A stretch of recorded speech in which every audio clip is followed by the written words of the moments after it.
KPBS On Demand is supported by Fleet Science Center's newest exhibit, Survival of the Slowest. See firsthand how nature's smallest, slowest, and weakest creatures can not only survive, but thrive in the wild. Open May 24th through September 1st. Learn more at fleetscience.org.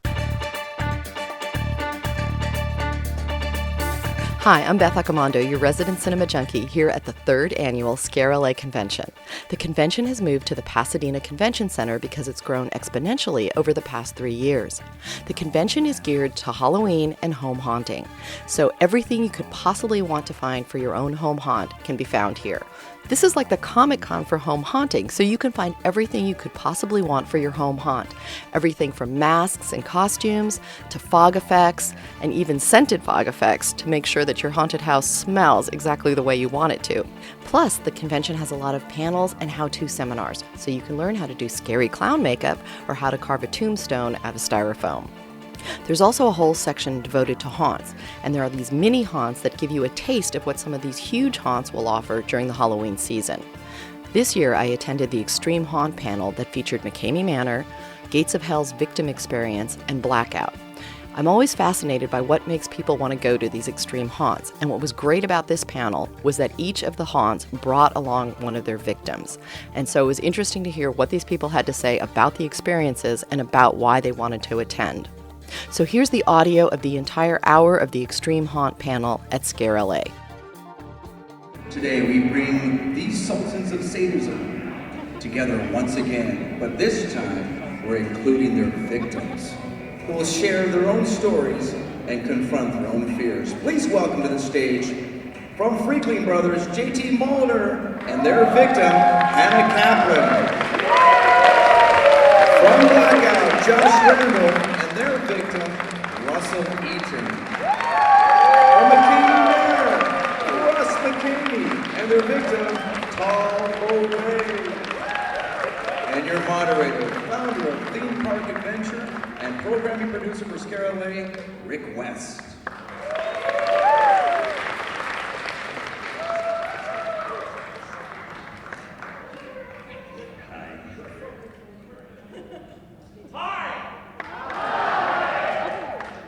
You sick bastards have come to see these sick bastards, haven't you? Extreme haunt fans in the house? That's what you're here for. It does a body good, right? So, when we started ScareLA, our very first year, I hosted a panel with these guys, and we talked about the evolution of extreme haunts and what's going on in the world of haunted attractions with these guys. So now, here we are 2 years later, we have brought them back, and we brought back friends. We brought back some of their victims. So that's a really interesting dynamic. We're going to hear from everybody and talk about their experiences. But for those of you in the audience who are not aware of these haunts or what they're all about, or these horror experiences and what they're all about, we're going to take just a little look. We're going to have some pictures and we're going to do some video. Is that all right with you guys? Blackout. All right. So what are we looking at here? That's a good question. We're looking at a couple photos. It looks like from the 2013 show. That was a New York City performance. All right. And you're not allowed to know anything else, so. Let's see. Those are naked men. Some naked men. A woman who will most likely be naked soon after that moment. Because Blackout. The two gentlemen were from the house show in New York City. The young lady on the right is from the 2013 off-season here in Los Angeles, which we were just discussing backstage as being an invitation-only off-season that we did here. All right. And I think we have a video. Roll that beautiful footage to life.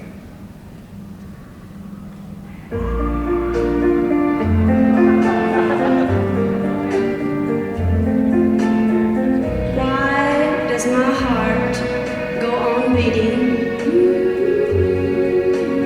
Why do these eyes of mine cry? Don't they know this is the end of the world?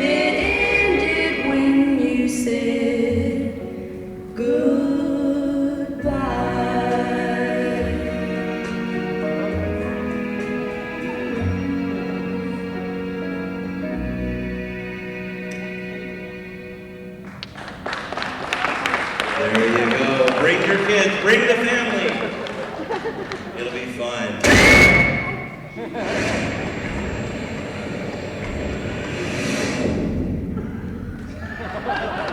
Okay, and now I just shit myself. That's fantastic.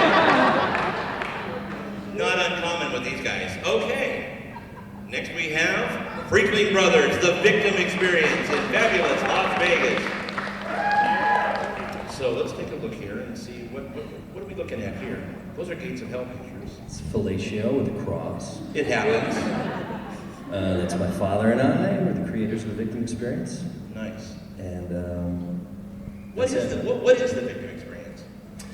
The Victim Experience is an experience that victims go through. Fantastic. Next, here we go. You know what? That's all you're gonna get. So let's take a look. We have video, I think, next.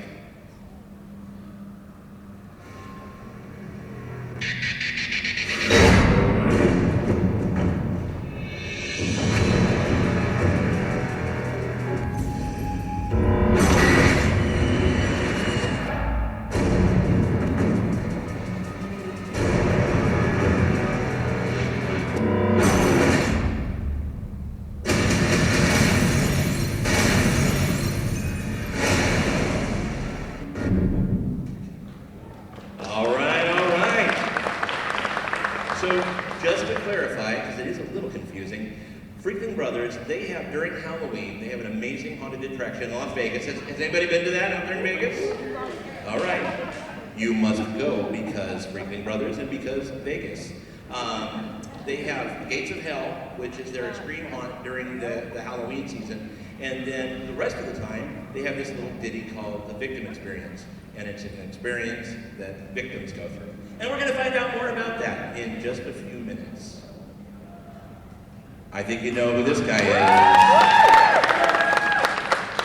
All right, Russ, we're going to look at your show and tell here. Okay. What in the hell are we looking at here? Oh, just a whole lot of fun, you know? Sure. Yeah, just stuff. You know, it's always ever changing, so I'm not sure what I'm looking at there. I mean, I know, but you got to come to the haunt to really find out what it really is all about. But, So basically, this panel's like 10 minutes. So, all right, let's take it. Now, what in the hell are we looking at here? it's funny. See those two guys down there on the left-hand side? Those are the Mario brother, Steve and Ryan, and they're out there. Steve and Ryan, you guys are there. And they're a part of the acting team now, but that's when they're not so tough. That's when they were crying like little babies right there. So, because you have to go through it to be an actor. And yeah, they'll tell you all about that. So, now, what is the latest we're told? How long is the McKamey Manor experience? All right, it takes 8 hours to get through. Only 2 people go in at a time. But nobody has survived it. And as you all know, that we get the tough groups in there. We get the big tattooed biker guys like these guys. We get the Navy SEALs. We get the Marines, law enforcement. And none have made it yet. And there's no quitting. Once you're inside, there's no quitting. There's no getting out. The only way to stop it is if you physically or mentally break down to a point to where it's dangerous and I have to bring you out. As you all know, there's no safe word. Don't come. Don't do it. All right, then. I believe we have video next.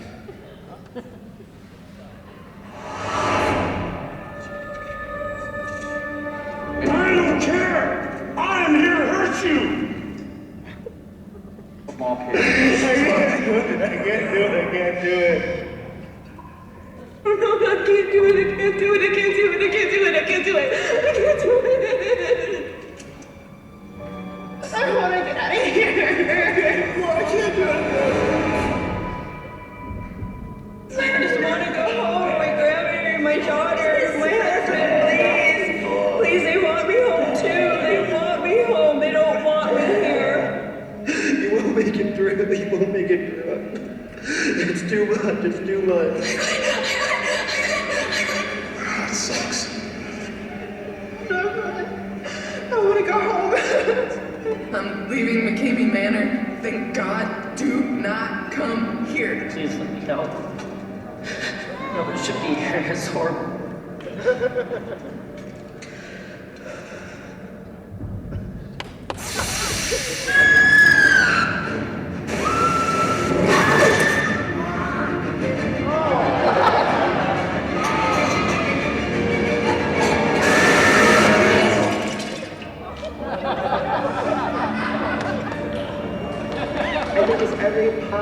movie there is, and you can combine it all in one, and that would be McKamey Manor right there.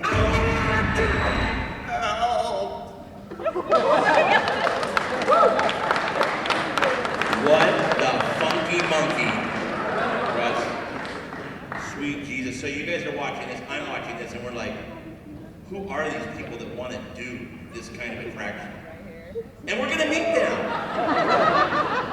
Ladies and gentlemen, it's Hannah. Give it up for Hannah. So, Hannah, how did you decide to go from something safe like a normal haunted house or horror experience to something like these? And which of these experiences? These guys don't just go to one, they cross over and do them all because they're... So, Hannah, what got you into this, and which one of these experiences have you done? I've done Blackout 8 million bajillion times. I've done all the Blackouts out in LA, and I've done Victim Experience, and you couldn't pay me enough money to do McKamey Manor. I like pushing my limits. I don't get scared very easily. You know, when something pops out at you and goes boo, of course you're gonna jump and go, ah, and then you're fine. But I like to feel a little real terror every now and then, but still have the comfort of knowing that it's not real, I guess, if that makes sense, with a safety word. I did find my limit, finally, and that was that Victim Experience. I said the safety word there, but... And we're going to be very careful how we talk about these things because they're very secretive, as you'll find out, and that's part of the appeal and the allure, is people want to know what really is going on behind these closed doors.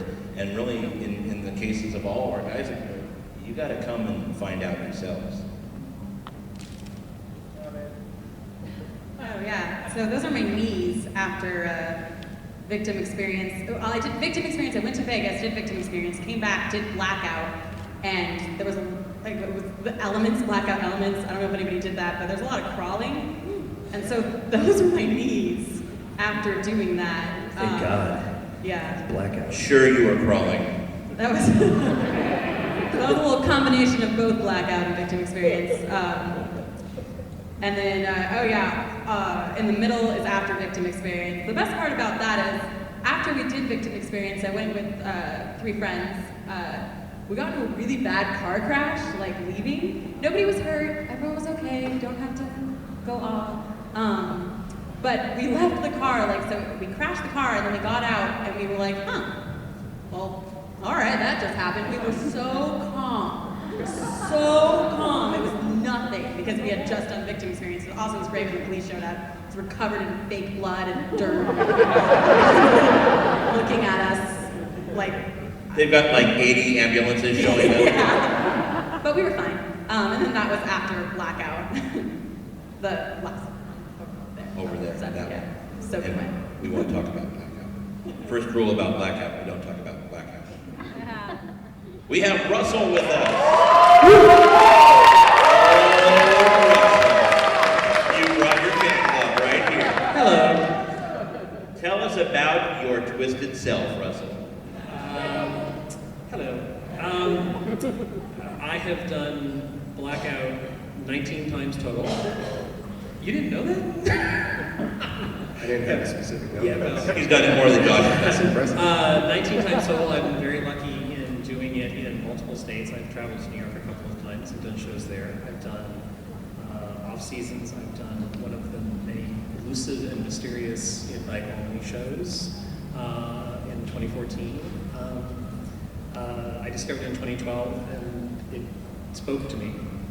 And for Victim Experience, correct me if I'm wrong about any of this, I'm the second person ever to do Victim Experience. And actually the first person, Omar Hansen, is in the crowd today. And the way I discovered Victim Experience was Omar called me and said, get to Vegas on this day, you have a ticket. And I certainly was familiar with JT's work, and that's when I started investigating. I was very nervous, but I'm very glad that I did. And I went back, and I don't know how many people have done Victim twice and never called safety, and I have actually done that. So Nobody's done that, Russell, except for you.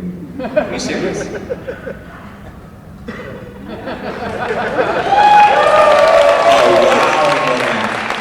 My stomach just dropped like a roller coaster. you throw up, somebody will eat it. Okay. Look at that. Look at him having fun. What the hell are we looking at here, Russell? By the way, the first picture with my name was from Blackout, and if you look closely at that picture, I have been marked. They definitely left a mark on me physically, and for Victim Experience, that was after my very first time, and with Omar, who'd done the very first time, and that's actually one of the rare me screaming in the overexposed photo. I don't think you do that anymore. You take pictures? I don't think you do. But that was inside Victim Experience about 7 minutes after the absolute worst experience of my life.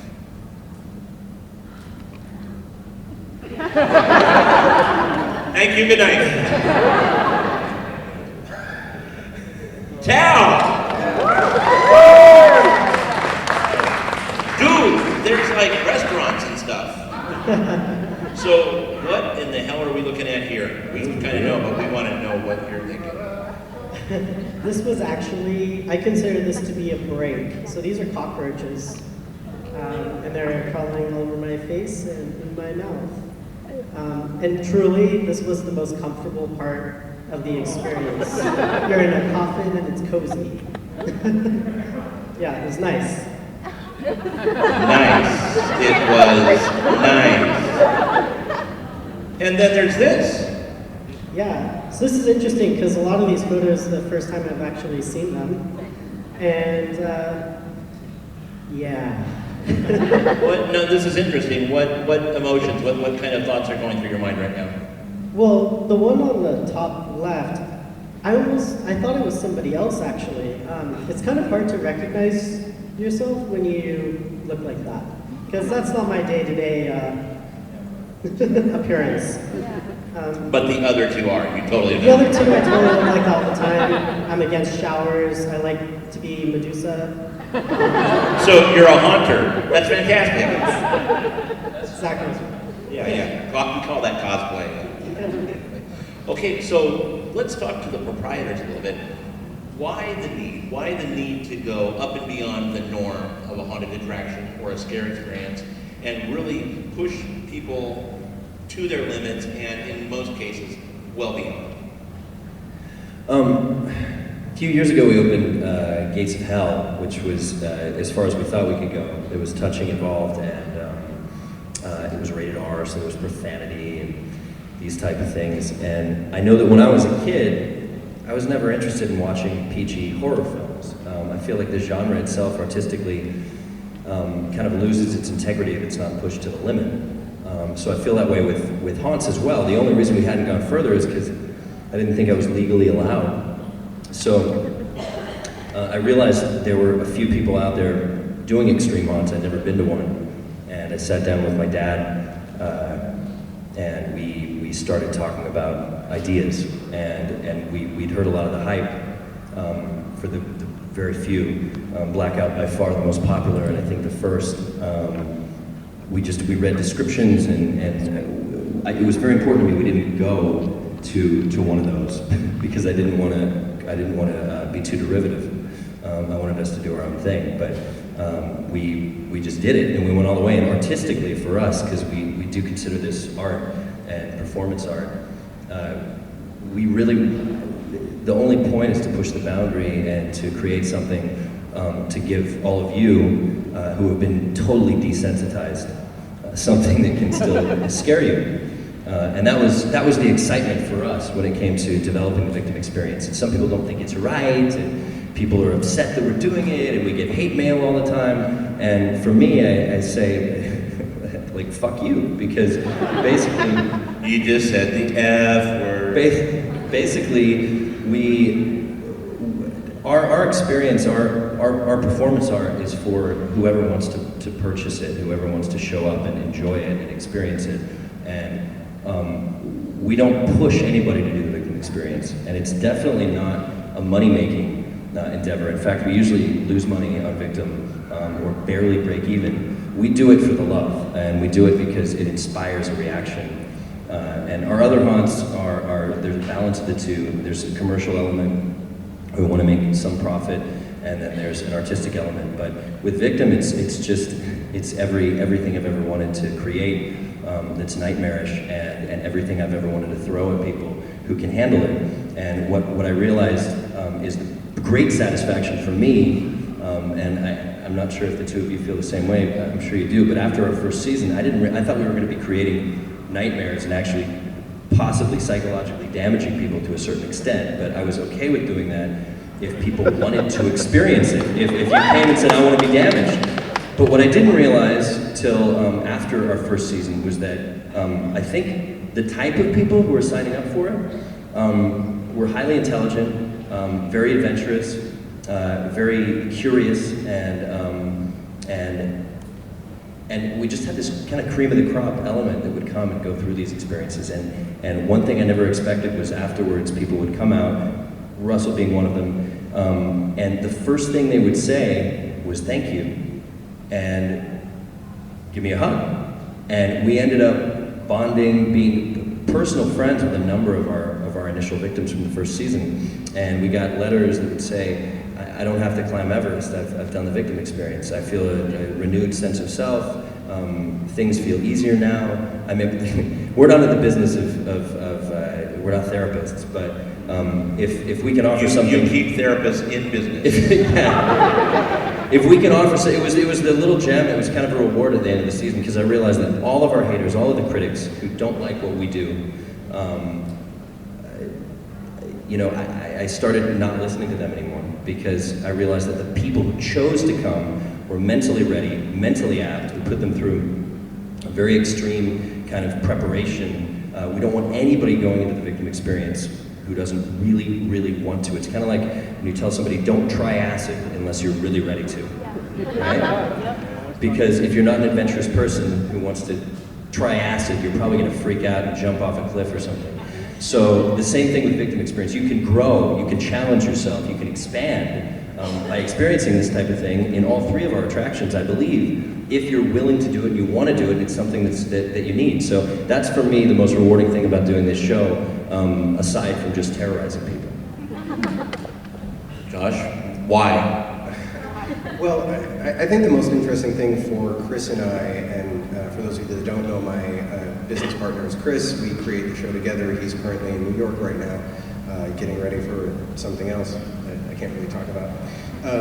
But the biggest thing for us is that we didn't come from the haunted house community. We never really came from the horror community. We came from a theatrical background. Chris and I have been working together for about 10 years, doing really weird avant-garde productions of classical shows and Shakespeare and Chekhov. So for us, it actually grew from a really strong desire to connect with our audience in a different way. And it was really more purely theatrical, and it wasn't until we hit probably like Trans World, I think in 2011, before we kind of realized what effect Blackout was having within the haunted house community. And then once that happened, I think we sort of picked up the torch a little bit and ran with it. But for us, the desire was always to create a connection with your audience. And theatrically, generally speaking, most everything you do from a theatrical perspective is to take care of your audience. You want to make sure that everybody sees, everybody can hear everything, everybody has a good image of what's happening on the stage.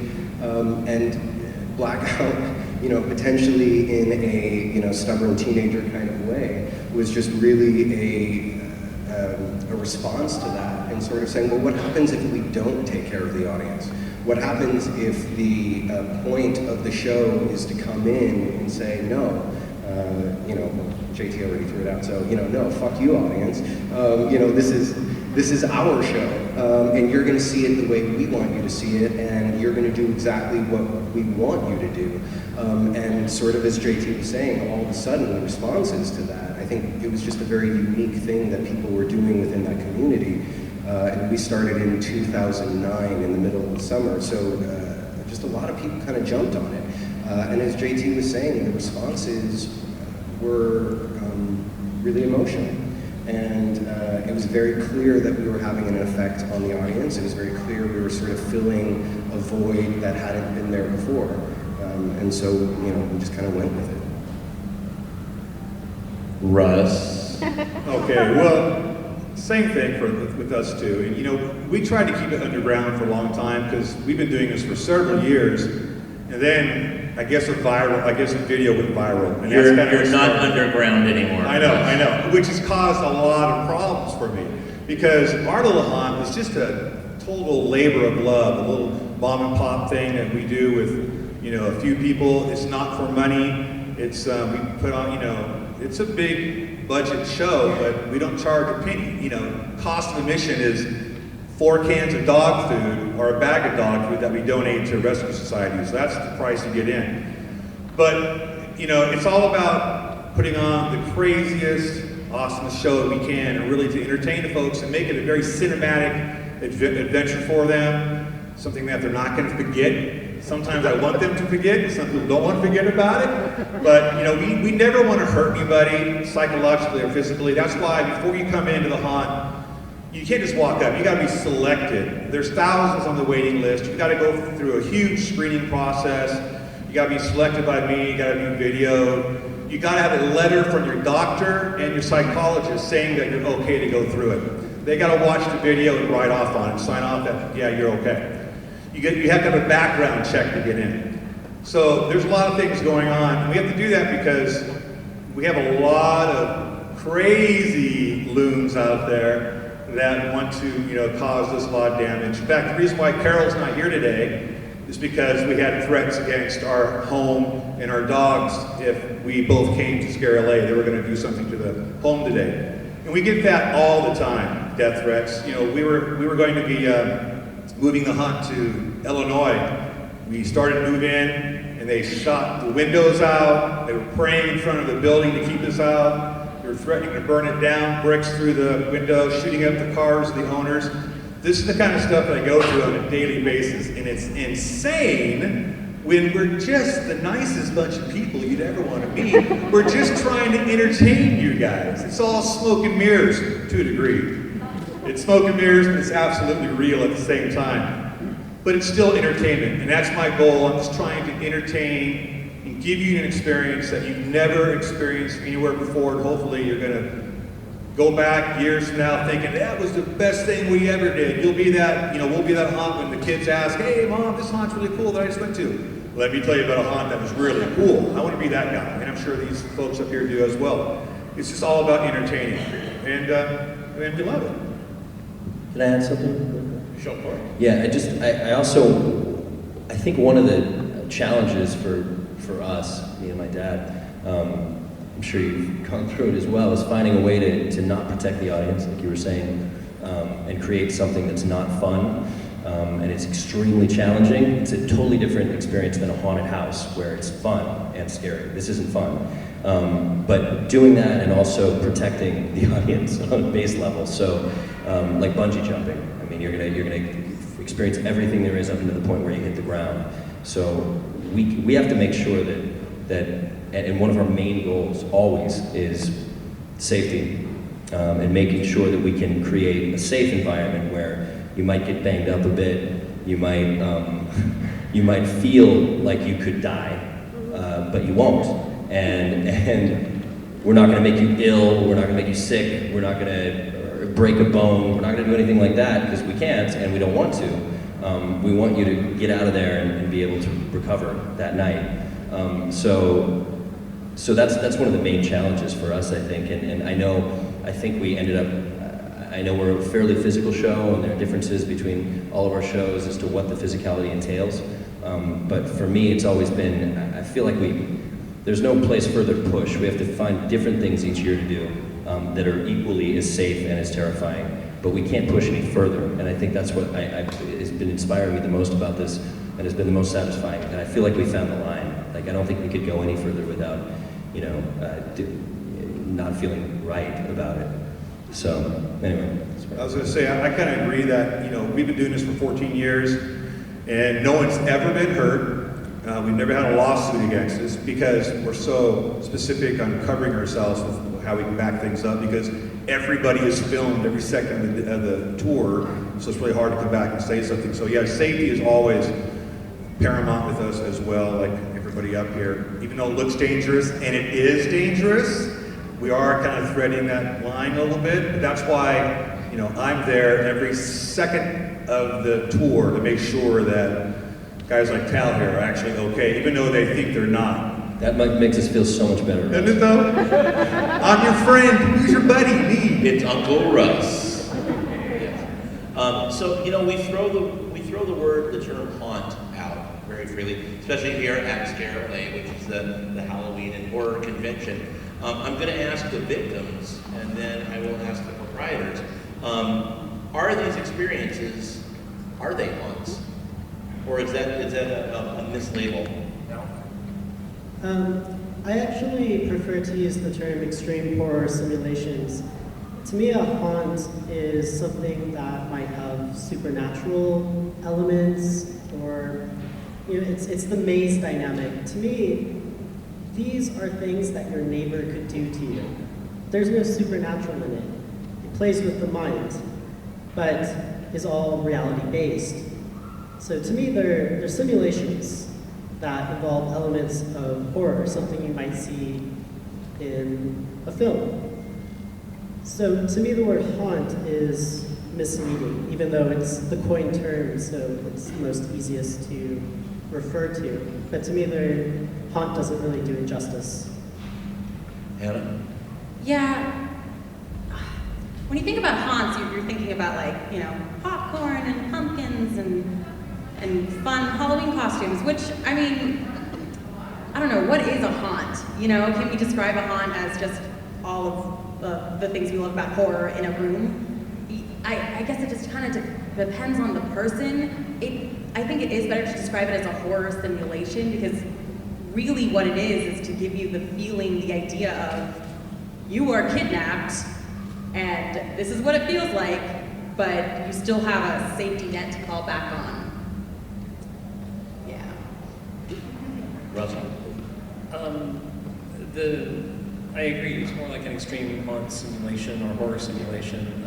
I think the term immersive theater is really thrown around a lot these days. It's sort of the buzzword in the theater community. And I see, the very first time I ever went through Blackout, I have a theatrical background, I've worked in haunts at various points in my life, and I immediately saw the theatricality, and at points, the absolute beauty that is inside Blackout. And so I think it's actually a disservice to Blackout to call it a haunt to some degree, because I think it's something much more elegant and beautiful than that, period. And it may sound weird that I'm waxing poetic about this extreme experience. For me, it's more of a psychological extreme experience than physical sometimes. When I went through victim experience, I absolutely saw the haunt roots. But to me, you can't classify it as a haunt because it's more of a role-playing scenario. Whatever kind of role play you normally do. No comments. But you see the haunt. Actually, the very first time I went through this role play. Absolutely, 100%. Yeah, and you are a very, very, very active participant in those scenes. And that is, dare I say, the fun part of it. Yeah, I want to add, I think when you're going through a normal haunt, it's more of like you're viewing the horror film, you're watching another movie. But when you're doing these extreme haunts, more immersive, you're a part of it.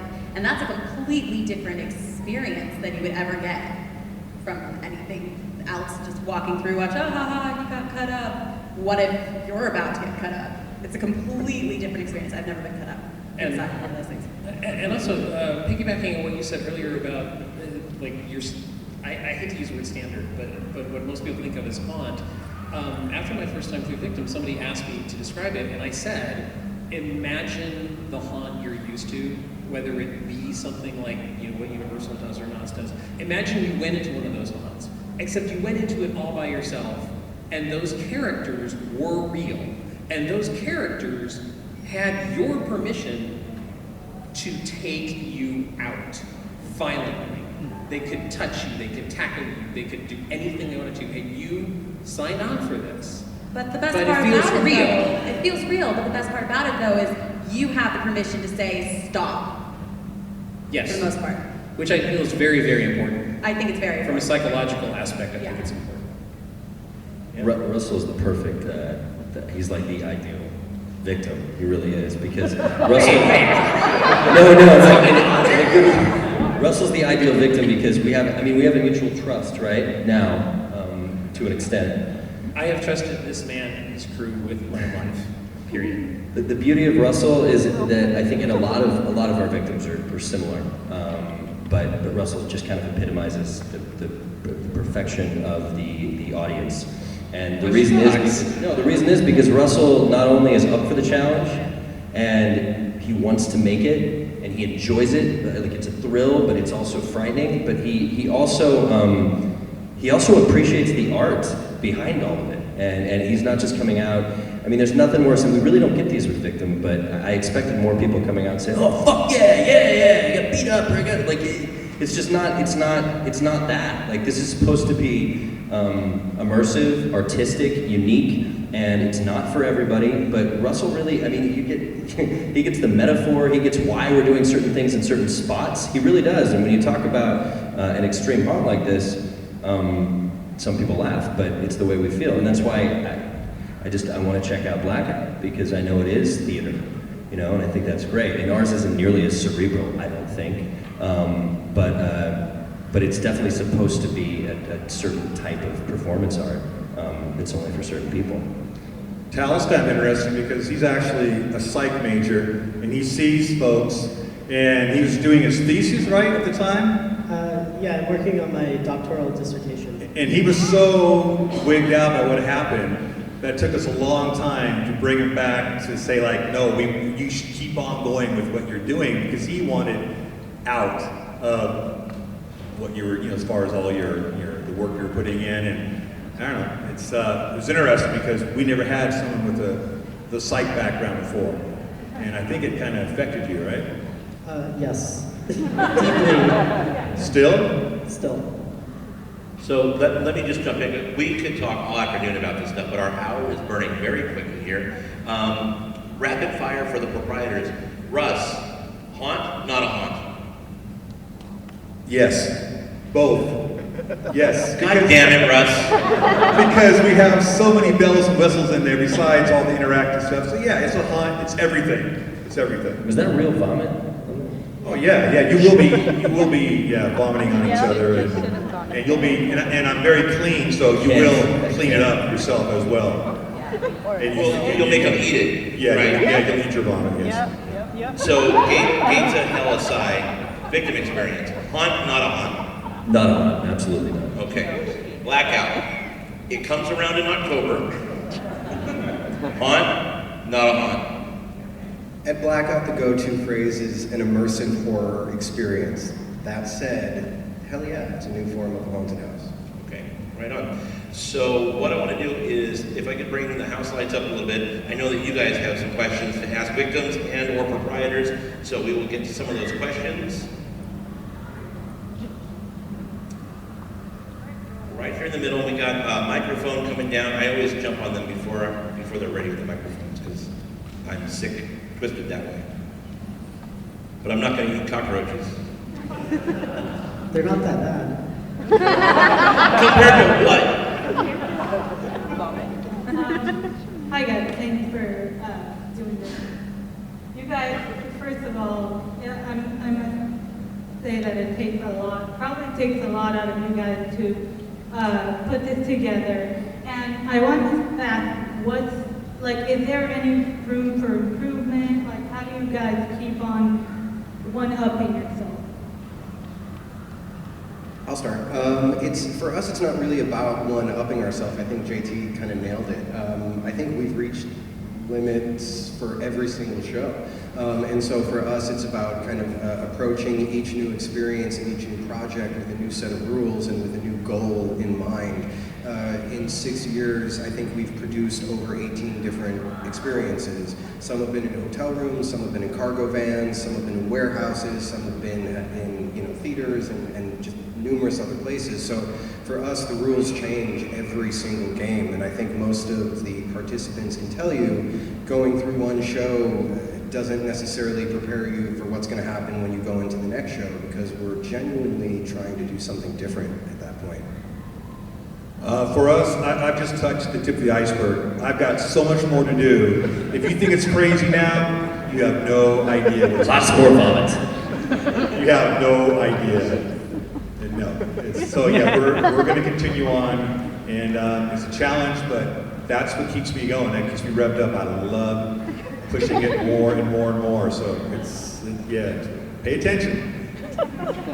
I think I'm actually scared. Like I don't think I could do it. I think it's the vomit thing that I have a phobia. He did look away, but it's like put something in my mouth and it's over with. I mean, I kind of already let said it go. Don't even. That's another saying all the right things today. today.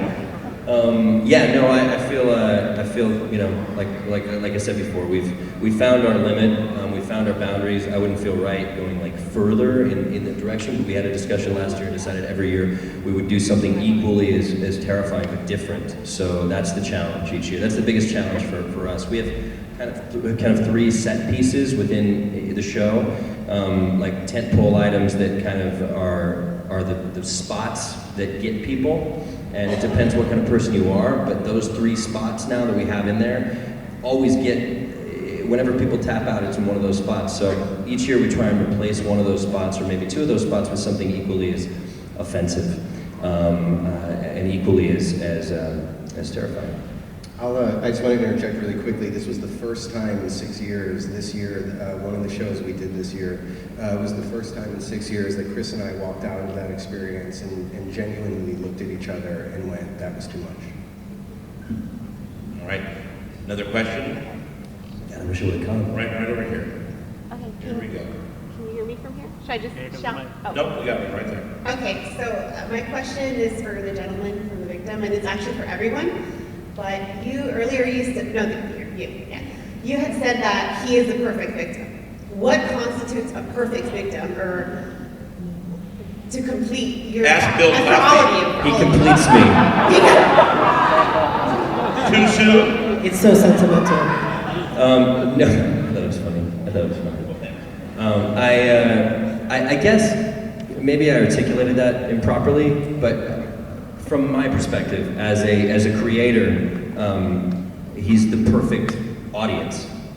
He's the audience, the type of audience I enjoy the most because he just really gets it. He gets it, and most of our victims do because they don't come unless they're up for it, like I said. But Russell really gets it, and it's nice. It's nice to be appreciated and to have people come and actually you create something for a certain fan base. Listen, every single thing that happens in victim experience, I test on myself. Me and my father go through everything. Like we make sure that it's okay. Like we do it. We have to. We're not going to inflict anything upon somebody else that we haven't done ourselves. However, I would not pay to go through a victim experience. I would not be the perfect victim. I wouldn't. Love horror, but I'm not.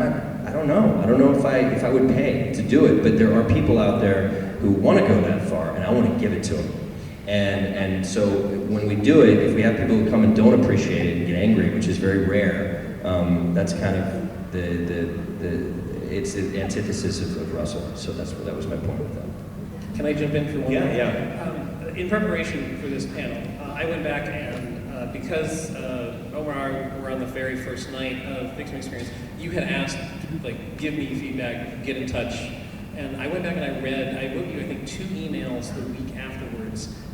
And one way, I look at this, and I even wrote it in the ScareLA bio for myself. This is psychological exploration for me. Like, this is not me just trying to look for a thrill, be scared. It's more than that. And that's why I responded so heavily to the victim experience is yes, it's frightening. Yes, it's theater. Yes, it's an exploration.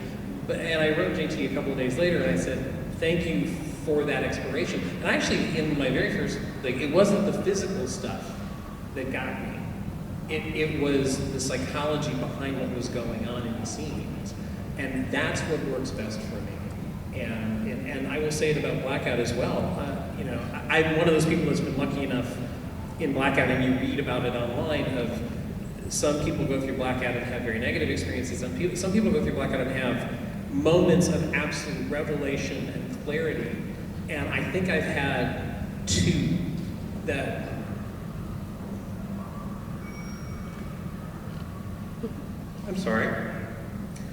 two that absolutely changed my life. And one of them happened in New York last year. And I can't explain exactly what happened, but I was in a very intense situation inside Blackout, and they know me well enough to know sort of my triggers. And they did an extremely aggressive physical scene with me, and in the middle of it, they asked me something. And the answer that came out of my mouth stunned me. And it revealed something about myself that both was sort of like a moment of absolute devastation and absolute joy at the same time. I was like, I don't know if you're aware that moment happened. But the show got very awkward for about 15 seconds. It does that. So, and I think you thought because I know you were in the room at the time among other cast members, but I know what you're talking about. It was one of those like, wait, I just said that, holy crap. Now what do you want me to do? What? I had to pause for a moment. But that's the psychological aspect of exploration. Is like, holy crap, they just showed that about myself? That was something I was unaware of, and this weird, twisted, dark theater piece brings that out of me.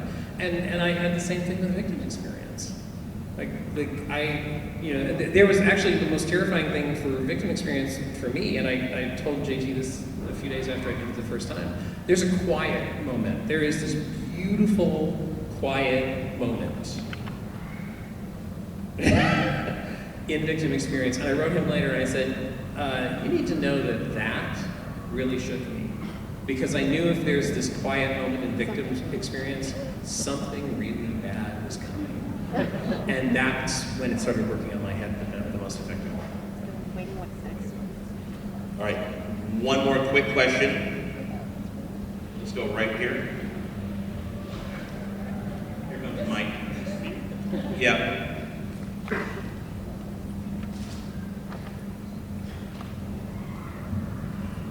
Josh, do you plan to go back to more of the solo experiences this year for LA? When do we plan to hear dates about that? And JT, can you tell us about the new addition to the trilogy? No, I'm sorry, I can't answer any of those questions. I personally liked the group experience. Just Thank you. putting that out there. Thank you. It was a lot. Yeah, and there were definitely some really interesting. I'll say this, Blackout's changing and has been changing a lot. I think you're going to be finding a lot of new mediums, places, and things surrounding the Blackout brand, and you'll just basically have to stay tuned.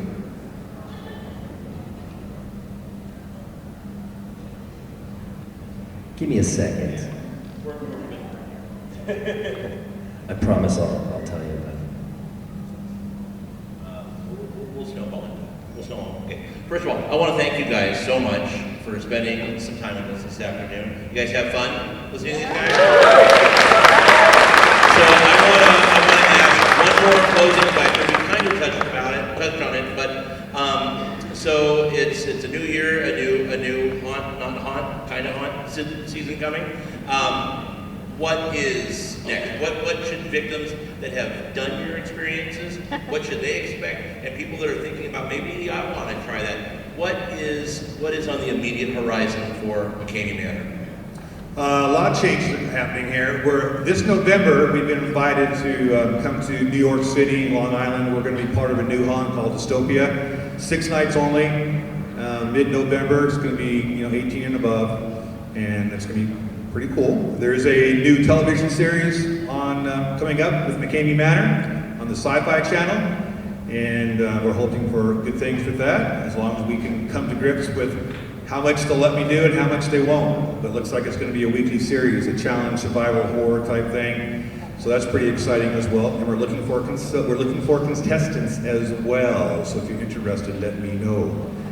And then the new manor is looking for a new home. So we're going to probably roll out of San Diego and find some user-friendly state that appreciates what we do and doesn't want to burn us to the ground. And so if you're looking for us to come to your neighborhood, put a good word in. Maybe we'll be there. I answered this a little bit, but we're working on a lot of new collaborations with different people that you guys will be hearing about soon. There are going to be some new mediums that we're exploring, some new cities and some countries as well. I'm directing a Western right now, a feature film. It's called Outlaws and Angels. I flew out here to do this, and I'm going back there, and I promised them that I would plug the movie, so I hope that's cool. He flew out here just to talk to you guys, and then he's flying back. What do you think about that? Just watch out for Outlaws and Angels. It should be in theaters next year. We got some big stars in it. I can't talk about them yet, but it's going to be an ultra-violent home invasion Western. So, as they all are. Yeah. This year we're doing Victim Experience 3, and some of you don't probably know how it works, but we sell 5 tickets at midnight. You go through one at a time. We spend a few hours at midnight for only a few nights during the month of October. We sold like 100 tickets the first year. Every year now we sell like 30 to 40 tickets. So they're on sale now. On go to victimexperience.com. You can get tickets now, and I'm not pushing. We always sell out. We don't sell a lot. So if you want to try Victim, get your tickets soon. And other than that, we are opening a new attraction at our Freakling Brothers Trilogy of Terror. We open a new attraction, we tear one down, and we open a new one every 5 years. And the Circus of Horrors, which is one of our oldest, is gone. It's been gutted, and it's gone. And we're opening a new one in its spot. Nobody knows what it is. Tonight at midnight, it's being announced on our website, but we're going to announce it here right now. And social media is going to grasp onto it before we even announce. So, first of all, I'd like to introduce Leviathan Ammon. It's our mascot for the new show. As you know, some of you who've been to Freakling Brothers know that we like to take classic themes that people think are too cheesy or corny and do them the Freakling Brothers way. So we're doing a very, very classic Halloween theme this year. Our new show is called Freakling Brothers Coven of 13. We're doing witches. And we're doing witches the right way. You're not going to see any long green noses and warts. No cats, no frogs. This is going to be very, if there's such a thing, realistic black magic, kind of modern witches. And we're very, very proud of it. It's going to be incredibly immersive, incredibly interactive for the first time. We've never done a truly interactive show. So we're trying a lot of new things, and we're taking some risks, but it's not an extreme haunt. It's a haunt for adults, but teenagers and adults. It's going to be scary as hell, but we're not going to cuss at you and we're not going to touch you. So I dare you all to come. And with that, that, kids, brings a close to our Extreme Survivor panel. When you head out of the room, the new creature from Freakling Brothers will be waiting outside to take pictures with you, light up social media. You can try and take a picture with him. Oh, he's going to be evasive, maybe. Or he's going to kill you, one of the two. Thank you guys so much. You have a good time. I'm Beth Accomando. Thanks for listening to the KPBS Cinema Junkie podcast about extreme haunts from ScareLA 2015. You can go to my Facebook Cinema Junkie page to check out some of the photos from ScareLA and get a sense of what the convention is all about. If you love Halloween or you want to do your own home haunt, I highly recommend attending this convention next year. As I mentioned before, Cinema Junkie is a brand new podcast, so please go to iTunes and subscribe and give it a rating. You can also find a video of my sissy tour at McKamey Manor, where I got to meet Mary, who's quite a lovely creature. And you can also find a follow-up video about what's happening to McKamey Manor now as they're trying to move out of San Diego and find a new location. Both videos are available at kpbs.org/cinemajunkie. Thanks again for listening, and hope you come back.